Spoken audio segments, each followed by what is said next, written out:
Hi. So I'll start by asking a rhetorical question.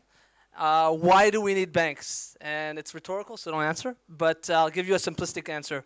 We need a safe place to keep our money. We want them to pay a little bit of interest on it. And occasionally we need a loan from them. But what happens when banks don't do their job? When they don't keep our money safe, when they pay us almost zero interest, and when they don't really give out fair loans, or sometimes they don't give out loans at all? Well, that's entrepreneurs find a way. Entrepreneurs find a way, and they fill the gap. And that's exactly peer-to-peer lending. Peer-to-peer lending takes banks out of the equation and connects investors directly with borrowers. So both sides benefit from it. One side earns better interest, and the other side pays less interest. Now, the industry is exploding. In the US, it's gone from $0 to $10 billion in less than 10 years. And in China, it's really huge. In China, it's actually $40 billion right now. Now, the problem with peer-to-peer lending in the US is that it's actually mostly used for borrowers who have no problem getting loans. Prime borrowers that have a great opportunity to get loans, and 80% of it is recycling credit card debt. So wouldn't it be great if we could actually use this amazing model for something, for a real problem? Well, there's 15 million underserved businesses in emerging markets that don't have adequate access to credit. And not having adequate access to credit means they don't create as many jobs, they don't build infrastructure, and they don't develop the local economy. Now, applying peer-to-peer lending on that would be great, and it might have the ability to solve this $1 trillion financing gap, almost. But there's very unique issues in the emerging markets. You know, most businesses don't even have a computer. How do you get to them? How do you actually get them on? And if you get them on, how do you get them to pay back? So in the end, there's a lot of different solutions that are starting to help to do that, like mobile money and credit over mobile money, and there's credit reference bureaus. But in the end, it's all about people. And by that, I mean that MFIs have been there, microfinance institutions have been there for many years, and they know the clients, and they know how to manage them. But what they need to provide more loans is, first and foremost, they need capital to help them to fund more loans. And secondly, they need technology to help them do a better job of assessing loans so that they can reduce the costs and they can reduce the defaults. That's where Solvesting comes in. Solvesting is a platform that takes loans from those microfinance institutions, from those community banks.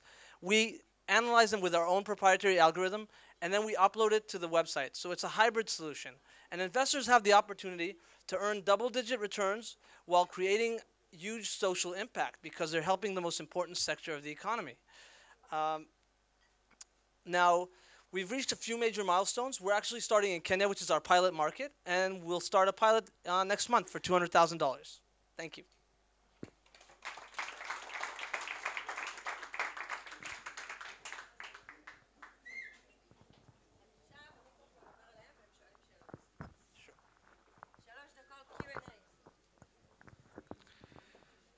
So on Kiva on one side does that not for profit, and the Danish guys, for instance, do this without much success, pretty much in the same model. Hmm?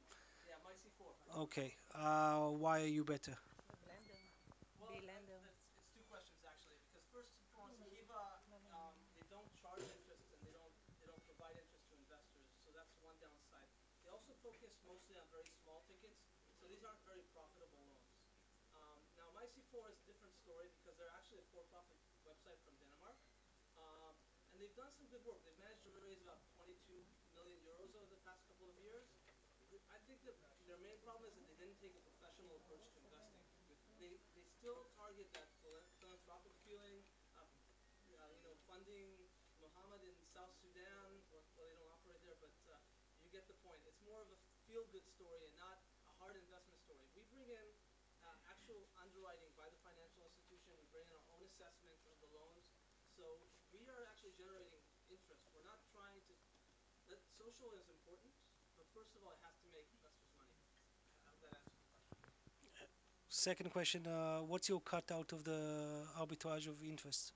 So our commission is 3 to 4% on the declining principal over the lifetime of the loans, and loans are 6 to 24 months. Could you say a little bit more about who are supposed to be the lenders, who's supposed to give the money, and what indications do you have so far that they would be willing to give the money? So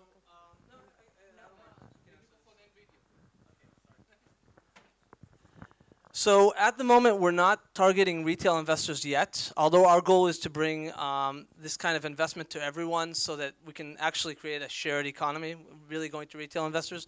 But our initial focus is on high net worth individuals and on family offices. And we actually have a $200,000 commitment pursuant to the completion of our due diligence next month on our partner financial institution. So we have a medium-sized partner in Kenya, and we're running a $200,000 pilot that's already funded, basically. This is one investment firm at the moment, but we're talking to a number of other investment firms. But our long-term goal in the next 2 years is to start involving initially accredited investors, individual accredited investors, and after that, we'd like to go to the broader retail market, which is a different story because of the high cost that it implies. Sorry. That's it. All right. Thank you.